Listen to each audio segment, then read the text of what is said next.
South India Shopping Mall, The Wedding Mantra, Sarikotta Wedding Collection, South India Shopping Mall. ఎవరిని మనము దర్శని ఎవరిని విమర్శించలేము. పెద్ద heroes, పెద్ద డైరెక్టర్లు అందరూ చేసే వాళ్ళని మనం విమర్శించకూడదు.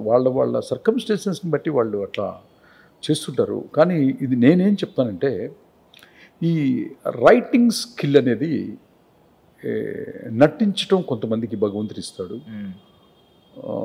రచించటం కొంతమందికి ఇస్తాడు. ఈ రచించటం అనేది సాక్షాత్తు అమ్మవారి స్వరూపంగా నేను భావిస్తాను. అమ్మవారి అనుగ్రహంతో, అమ్మవారి ఆశీస్సులతో రైటర్ అవుతారు.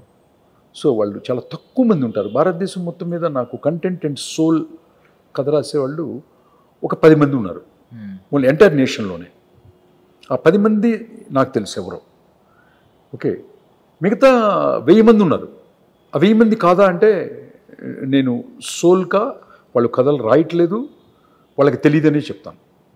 ఇట్లా సోల్ కంటెంట్ బేస్డ్ రాసే వాళ్ళు మాత్రం ఒక సెన్సేషన్ క్రియేట్ చేశారు. ఫర్ ఎగ్జాంపుల్ అర్జున్ రెడ్డి, సందీప్ పొంగారెడ్డి గారు. అసలు ఫస్ట్ హాఫ్ చూసి ఫోన్ చేసి చెప్పాను నేను. టీ సిరీస్లో నా ఫ్రెండ్ ఉన్నాడు రాజేంద్ర అని, బాంబేకి ఫోన్ చేసి చెప్పాను. ఫస్ట్ హాఫ్ చూసి ఫస్ట్ హాఫ్ అవగానే కాల్ చేసి చెప్పాను అనమాట.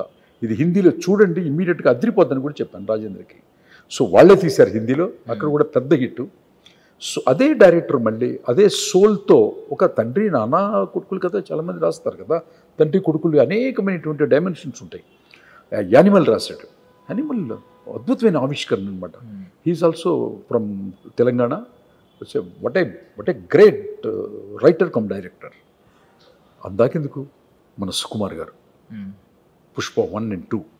ఇది అసలు ఒక దాని మీద పుష్ప 1 and 2లో ఒక బుక్ రాయాలి. అంత సోల్ కానీ స్క్రిప్ట్ కానీ దాని లోపల అతను కష్టపడినటువంటి స్క్రిప్ట్ విధానం అద్భుతం, అమోహం అనమాట. సుకుమార్ గారు మీకు ఎప్పుడు ఏ మైక్ పెట్టినా నేను చెప్పేది సుకుమార్ గారు, సందీప్ పొంగారెడ్డి గారు గురించి మాట్లాడకుండా తప్పదు. ఎందుకంటే నాకంటే చిన్నవాళ్ళైనా మీరు రచనలో మాత్రం ఎంతో గొప్పవాళ్ళు. అది అంటే ఇప్పుడు మీరు చిరంజీవి గారు కావచ్చు, బాలకృష్ణ గారు కావచ్చు, రజనీకాంత్ గారు కావచ్చు, ఒకప్పటి లెజెండ్స్. ఇప్పుడు కొంచెం ఏమవుతుందంటే కొంచెం ఇంబ్యాలెన్స్ అవుతుంది. లైక్ మన బాలయ్య బాబు గారి సినిమాలన్నీ బాగానే బాక్స్ ఆఫీస్ దగ్గర బాగానే ఉన్నాయి. చిరంజీవి గారు కొంచెం సతమతం అవుతున్నారు ఇప్పుడు. రజనీకాంత్ గారు జైలర్ మినహా మళ్ళీ కొంచెం ఆయన కూడా సతమతం అవుతారు.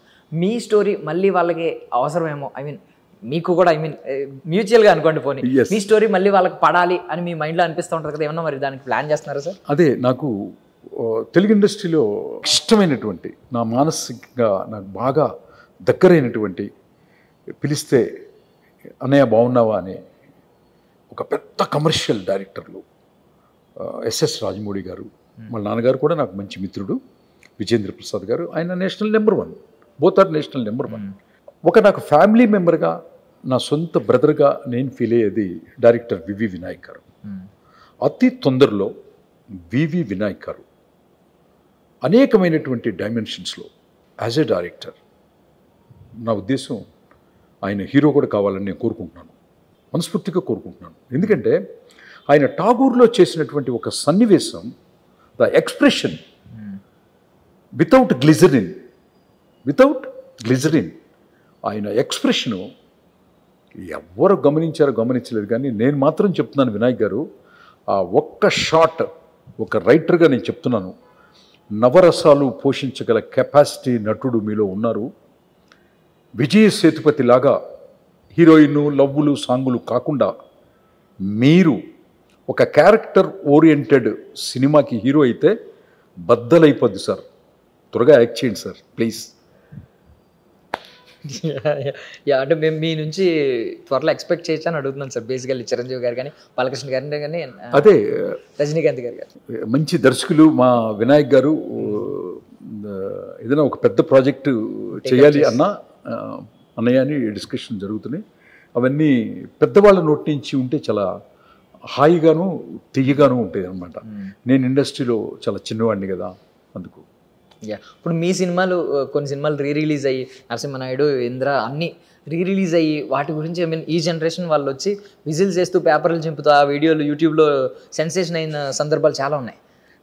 అదే ఇంద్ర రిలీజ్ ప్రపంచం మొత్తం బాగా థియేటర్లో, అమెరికాలో అమెరికాలో కూడా అల్లర్లు గిల్లర్లు జరిగి హయ్యెస్ట్ రెవెన్యూ జనరేట్ చేసిందని గౌరవ నిర్మాత అశ్విని దత్ గారు ఆ రోజు మమ్మల్ని చిరంజీవి గారి ఇంటికి పిలిచి మమ్మల్ని సత్కరించి షాల్వాతో మాకు చక్కగా కడుపు నిండా భోజనం పెట్టి ఏంటి మళ్ళీ ఆశీర్వదించి మళ్ళీ కలిసి పనిచేద్దాము అన్న డిస్కషన్స్ కూడా జరిగినాయి.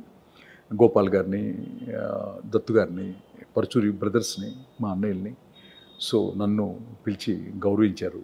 అది నిజంగా టోటల్గా ఆ కాంబినేషన్ మళ్ళీ జరగాలని ఎంటైర్ ఆంధ్రప్రదేశ్ ఎక్కడికి వెళ్ళినా అడుగుతారు, మళ్ళీ చిరంజీవి గారితో ఎప్పుడు, మళ్ళీ చిరంజీవి గారితో ఎప్పుడు అని. అది నేను చెప్పాను కదా, ఆ కాశీ విశ్వనాథుడు ఈ క్షణం అనుకుంటే వచ్చే సంవత్సరం థియేటర్లోకి వచ్చేస్తాం అంతే. నేను మాత్రం రెడీగా ఉన్నాను. ఓకే, మీరు చిరంజీవి ఇందిరా స్టైల్లోనే చెప్పారు మాట కూడా. ఓకే, అంటే ఇప్పుడు ఈ మధ్య తగ్ లైఫ్ అని ఒక సినిమా వచ్చింది సార్, మణిరత్నం తగ్ లైఫ్ మొన్న వచ్చింది. మణిరత్నం గారి గురించి మనం చాలా గొప్పగా ఎప్పటి నుంచో ఆయన సినిమాలు అంటే చాలా ఒక సోల్ మనం ఫీల్ అవుతూ ఉంటాం, సోల్ టచింగ్ ఫిల్మ్స్. బట్ సడన్గా ఏమైందంటే తగ్ లైఫ్ సినిమాకి వచ్చేసరికి ఎక్కువగా ఉన్న కంప్లైంట్ ఏంటంటే మణిరత్నం గారు కొంచెం ఈ జనరేషన్ కోసం మారి ఆయన ఒరిజినాలిటీని కొంచెం మిస్ చేశారేమో ఇందులో అనే ఫీలింగ్ వచ్చింది ఎక్కువగా ఒపీనియన్లో. కథలకి జనరేషన్ ఉండదు దర్శన్, కథలకి జనరేషన్ ఉండదు. కథలకి జనరేషన్ ఉంటే రామాయణం బోరు కొట్టాలి కదా, మనం వింటాం కదా రోజు. మనం ప్రతి గుళ్ళో రామాయణం గురించి కొన్ని కోట్ల సంవత్సరాలుగా జరుగుతూనే ఉంది కదా. కథలకి జనరేషన్కి సంబంధమే లేదు, అది జస్ట్ తెలియని వాళ్ళు మాట్లాడతారు. కానీ కథకి ఉండాల్సింది ఏంటంటే ఆత్మ. ఏముండాలి? ఆత్మ. ఆత్మ మనిషికి ఎలా అయితే సోల్ ఉంటుందో, సోల్ వెళ్ళిపోతే ఇది డెడ్ బాడీ అవుతుంది. అట్లాగే కథ లేని, ఆత్మ లేని కథ కూడా డెడ్ బాడీ అయిపోయి ఫ్లాప్ అవుద్ది. సో ఆత్మతో కథ రాసేవాళ్ళు మణిరత్నం గారు, కమలాసన్ గారు.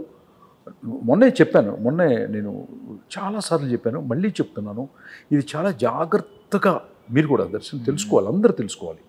మణిరత్నం గారికి, కమలాసన్ గారికి 35 సంవత్సరాల క్రితం నాయకుడు ప్రపంచ 100 చిత్రాలని సెలెక్ట్ చేస్తే టాప్ 100 ఫిల్మ్స్ భారతదేశం నుంచి రిప్రజెంటేటివ్ ఉన్న సినిమా ఒక నాయకనే మణిరత్నం గారిది. దానికి వెనకాల ఉన్న వ్యక్తి ఎవరు అంటే సుజాత రంగరాజన్ గారు, మా గురువు గారు. సో ఆయన లేడు కాబట్టి శంకర్ గారు భారతీయుడైనా, ముందు భారతీయుడు, ఆయన రాశాడు స్క్రీన్ ప్లే అండ్ టోటల్గా సోల్ నిర్మాణం అంతా ఆయనే చేస్తాడు. ఆయన ఎప్పుడైతే లేడో ఒక సోల్ రైటరు, వాళ్ళు కుప్పకూలి కింద పడిపోయారు అనమాట. మనం ఎప్పుడు థింక్ చేయాల్సింది ఏంటంటే all heroes in the world, the sole script writer is very important for either Maniratnam గారు ఆర్ శంకర్ గారు, ఐదర్ కమలాసన్ గారు ఆర్ రామ్ చరణ్ తేజ గారు, young heroes and the old heroes అందరూ కూడా కథని సెలెక్ట్ చేసేటప్పుడు దాంట్లో ఆత్మ ఆవిష్కరణ జరిగిందా లేదా అనేది గనక నిర్ధారించుకోగల కెపాసిటీ ఉంటే, అట్లాంటి డిజాస్టర్స్ రావటం వల్ల జీవితాలు కాదు, జీవితాలు డబ్బు పొద్ది మళ్ళీ సంపాదించుకోవచ్చు. అదే హీరో మళ్ళీ ఇంకొక సినిమా చేస్తాడు, మళ్ళీ హిట్ అవుతాడు. కానీ ఎంతో ఆశ పెట్టుకొని వస్తున్నటువంటి మీ అభిమానులు హృదయం గాయపడుతుంది. ఆ గాయపడిన హృదయం ఎంత అభిమానిస్తారంటే హీరోల్ని, especially south India, especially Andhra Pradesh భగవంతుడితో సమానంగా హీరోలను చూస్తారు. అట్లాంటి హీరో సినిమా ఫ్లాప్ అయినప్పుడు వాళ్ళ హృదయం ఎంత పగిలిపోద్దో నాకు తెలుసు.